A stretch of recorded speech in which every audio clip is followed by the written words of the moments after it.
Hi everyone, a couple new cars in the collection this week.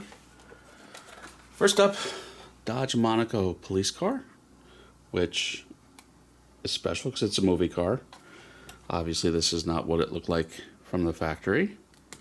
This is from the Blues Brothers movie, which was I guess like late 70s, early 80s.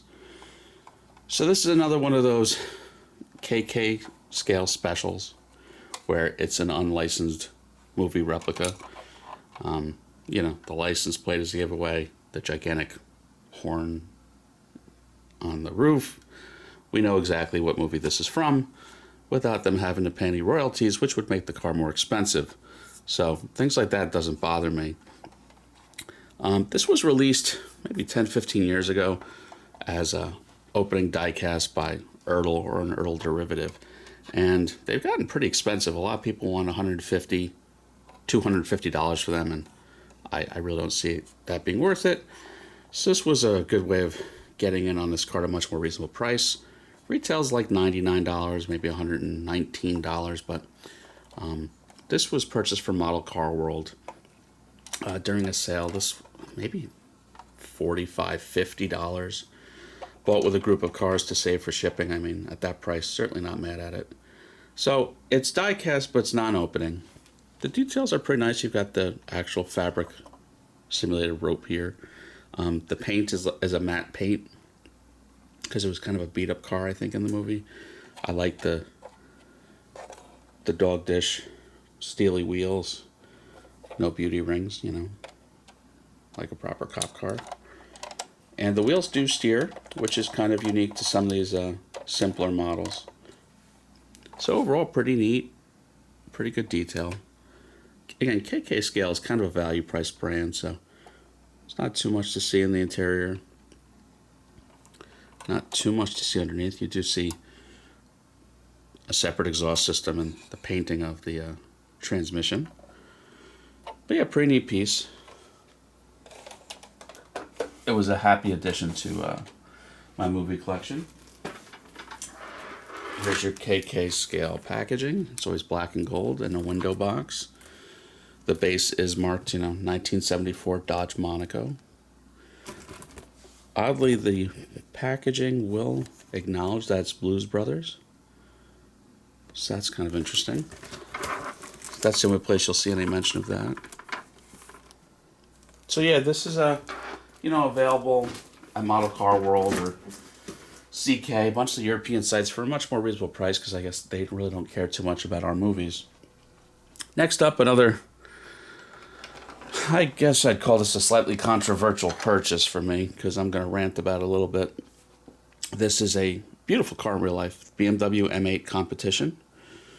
I think I reviewed an M8 before, but it was a Grand Coupe. This is the traditional two-door coupe. Beautiful car, great color.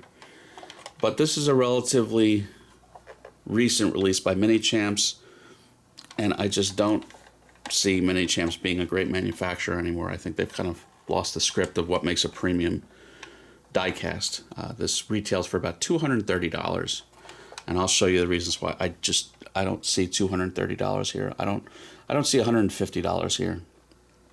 So first up, opening diecast, the trunk doesn't open. So that's just for cost savings, and I find that to be obnoxious. Let's lift the opening hood, which will reveal a twin-turbo V8, 617 horsepower, I think, in the competition. It's one of those like half engines where you don't see any daylight. That's kind of a cheap way to do it. Fairly common. I'm not that mad about that. When we go to the back, the exhaust tips really just annoy me. They're obviously just molded into the rear diffuser, so you can see the partial backing of each exhaust tip. That's just chintzy. I don't even think you'd notice it that bad if this was a $20 Costco Maisto. I just don't think that's acceptable. Just opening out of the box and opening a door, the mirror sticker insert popped off. It's like great build quality, guys. On the plus side, you do have carpeting. You can make that out right there. Some of the mini champs I've had recently didn't even bother with that. You have a, oh, there goes the mirror sticker again. I mean, great quality, guys, let me tell you. You have a simulated carbon fiber roof via sticker. So at least they try and capture that. The wheels and tires are pretty good. Not amazing. They look a little toyish, a little, I don't know.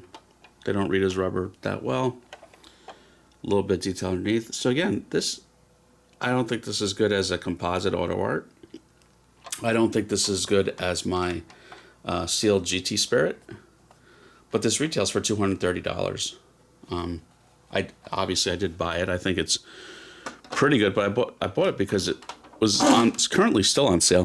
There's a wheel that wants to come off too. That's great. Only the best. So it's on sale right now at Mint Models.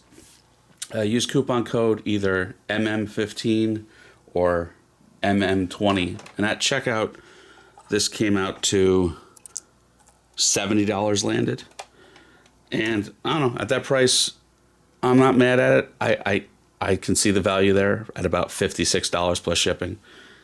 Let me know if you agree. And if you do, go to Mint Models and pick one up. But I don't see this as being $200 plus or even $130. But that's my Mini Champs rant. Missing the good old days. Typical Mini Champs window box. I think the higher end Mini Champs are fully enclosed boxes. And they used to give like a production number, like this is one of 300. They didn't even really bother to do that with this one. And yet the retail is that high. Kind of a bummer, but it is what it is. On that note, bit of a Debbie Downer, but that's it for this week. Everyone have a good one. Please like and subscribe.